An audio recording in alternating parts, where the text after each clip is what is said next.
Hi students, आपका ED media में मैं स्वागत करता हूं। मैं सिफातुल्लाह ज़की। आज आपके लिए स्टूडेंट्स हम लोग बात करेंगे कैरेक्टरिस्टिक्स ऑफ आयनिक कंपाउंड पर। हेडिंग डाले students, characteristics of ionic compound.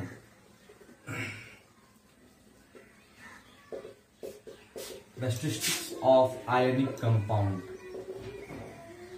Ionic compound, characteristics of ionic compound में स्टूडेंट हम लोग डिस्कस करेंगे। सबसे पहला पॉइंट लिखिए। हम लोग देखते हैं ना आपस में गांव या समाज में जब हम लोग होते हैं या दोस्तों में, हम लोग एक दूसरे कैरेक्टर को पता है, इसका कैरेक्टर खराब है, इसका कैरेक्टर अच्छा है। आइए आयनिक कंपाउंड का भी कैरेक्टर पढ़ देते। इंसान किसी को नहीं छोड़ता, मतलब है ना। आइए आयनिक कंपाउंड की कैरेक्टरिस्टिक्स पढ़ते हैं हम लोग। सबसे पहले कैरेक्टरिस्टिक्स आयनिक कंपाउंड की लिखो स्टूडेंट, स्टार डाल के लिखे आप आयनिक कंपाउंड की characteristics. Ionic compounds have high melting and boiling point. Ionic compounds have high melting and boiling point. Ionic compounds की पहली कैटेगरी यह है कि उसकी मेल्टिंग पॉइंट और बॉइलिंग पॉइंट हाई होती है। मेल्टिंग पॉइंट यानी जिस टेम्परेचर पर कोई भी सब्सटेंस मेल्ट करना स्टार्ट करते हैं, जैसे बर्फ, आइस 0 डिग्री सेल्सियस पे वो मेल्ट करना स्टार्ट कर देता है, तो उसकी मेल्टिंग पॉइंट हो गई 0 डिग्री सेल्सियस, है ना। बॉइलिंग पॉइंट जिस टेम्परेचर पे कोई सब्सटेंस बॉइल करना शुरू कर दे, जैसे वाटर 100 डिग्री सेल्सियस पे बॉइल करने लग जाता है, तो वो उसका बॉइलिंग पॉइंट हो गया। ओके स्टूडेंट, तो आयनिक कंपाउंड की जो मेल्टिंग पॉइंट और बॉइलिंग पॉइंट होती है वो काफी ज्यादा हाई होती है। सवाल है क्यों? इसलिए आयनिक बॉन्ड की को मेल्टिंग पॉइंट और बॉइलिंग पॉइंट, आयनिक कंपाउंड की मेल्टिंग पॉइंट और बॉइलिंग पॉइंट इसलिए ज्यादा होती है क्योंकि उन दोनों के बीच में, जैसे सोडियम क्लोराइड है ना, NaCl, समझाने के लिए, है ना, ये आयनिक कंपाउंड है। मैं कह रहा हूं इसकी क्या है, आयनिक, इसकी जो मैं बोल रहा हूं क्या कि इसके जो है मेल्टिंग पॉइंट और बॉइलिंग पॉइंट ये ज्यादा है। क्यों ज्यादा है? क्योंकि इन दोनों के बीच में जो इंटरमॉलिक्यूलर फोर्स ऑफ अट्रैक्शन है वो ज्यादा है ना। क्योंकि यहाँ इलेक्ट्रॉन का क्या हुआ है, ट्रांसफर। आप ही देखो ना यार, आप अगर पूरे लगातार किसी की मदद करते हो, आप बिना किसी बिना कोई उम्मीद लगाए उससे आप ही उसकी मदद करते हो, तो आप उसको 10 बार सुना भी दोगे तो वो कुछ नहीं बोलेगा आपको, है ना। क्योंकि उसको आपसे जरूरत है और आप उसको देते हो, तो वो आपकी इज्जत करेगा। उसी तरीके से आयनिक कंपाउंड की जो मेल्टिंग पॉइंट और बॉइलिंग पॉइंट होती है, क्या होती है, हाई होती है, ठीक है ना। तो आपने क्या लिखा, ionic compounds have high melting and boiling point. Next one लिखिए स्टूडेंट, दूसरा पॉइंट, है ना। ठीक है, ionic compounds are usually soluble in water but insoluble in organic solvent such as benzene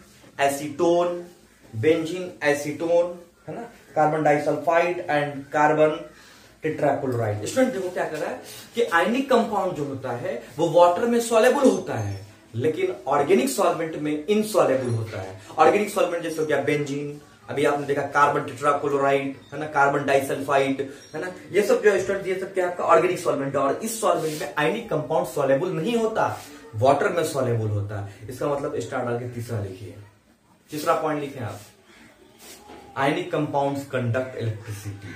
ionic compounds conduct electricity, ionic compounds conduct electricity, है ना। क्यों? इसके अंदर आयन का फॉर्मेशन हो जाता होगा स्टूडेंट। ओके, तो आयनिक कंपाउंड क्या करता है स्टूडेंट, इलेक्ट्रिसिटी कंडक्ट करता है। नेक्स्ट हेडिंग डालें स्टूडेंट पर, characteristics of covalent compound.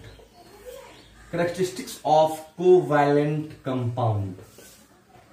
Covalent compound, characteristics of covalent compound क्या होता है स्टूडेंट, देखें।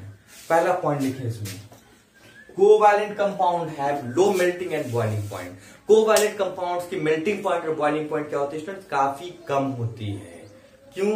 क्यों कम होती है? क्योंकि देखो इसके बीच में इलेक्ट्रॉन का शेयरिंग होता है, इंटरमॉलिक्यूलर फोर्स ऑफ अट्रैक्शन कम होता है। क्यों? क्योंकि दोनों एक दूसरे को दिए हुआ है। ज्यादा अगर कोई भी आदमी तेवर दिखा है, चल हट साइड, ऐसा हो जाता है ना, शेयरिंग वाले मामले यही ना होता है ना। तो इसलिए कह रहा है कि कोवैलेंट कंपाउंड्स क्या होता है, कोवैलेंट कंपाउंड्स के बीच में मेल्टिंग पॉइंट और बॉइलिंग पॉइंट काफी कम होती है। ओके स्टूडेंट, सेकंड पॉइंट लिखें, covalent compounds are usually volatile liquid और गैसेस। कोवैलेंट कंपाउंड जो होता है स्टूडेंट वो ज्यादातर क्या होता है, वोलेटाइल लिक्विड होता है या गैसेस होता है। वोलेटाइल लिक्विड होता है या गैसेस होता है, कौन, कोवैलेंट कंपाउंड, ठीक है। नेक्स्ट लिखें, covalent compounds is insoluble in water but soluble in organic solvent. Covalent compound जो होता है स्टूडेंट वो क्या होता है, वाटर में इनसॉल्युबल होता है, और ऑर्गेनिक सॉल्वेंट में क्या होता है, वो सॉल्युबल होता है। कौन, कोवैलेंट कंपाउंड। वाटर में इनसॉल्युबल होगा और ऑर्गेनिक सॉल्वेंट में जैसे बेंजीन वगैरह में ये सॉल्युबल होता है। कौन, कोवैलेंट कंपाउंड। जस्ट अपोजिट चल रहा है स्टूडेंट। नेक्स्ट में लिखे, covalent compound do not conduct electricity. Covalent compound electricity conduct नहीं करता। क्यों? तो क्वेश्चन, वोलेटाइल लिक्विड है ना, कोवैलेंट कंपाउंड इलेक्ट्रिसिटी कब कंडक्ट करेगा, कोई भी लिक्विड इलेक्ट्रिसिटी कब कंडक्ट करता है, जब उसके अंदर आयन का फॉर्मेशन होता है तब वो इलेक्ट्रिसिटी कंडक्ट करता है। यहां तो आयन का फॉर्मेशन हो ही नहीं रहा है ना, क्योंकि ये तो न्यूट्रल मॉलिक्यूल सब है, ये सब कार्बन डाइऑक्साइड, ये सब हाइड्रोजन क्लोराइड है ना स्टूडेंट।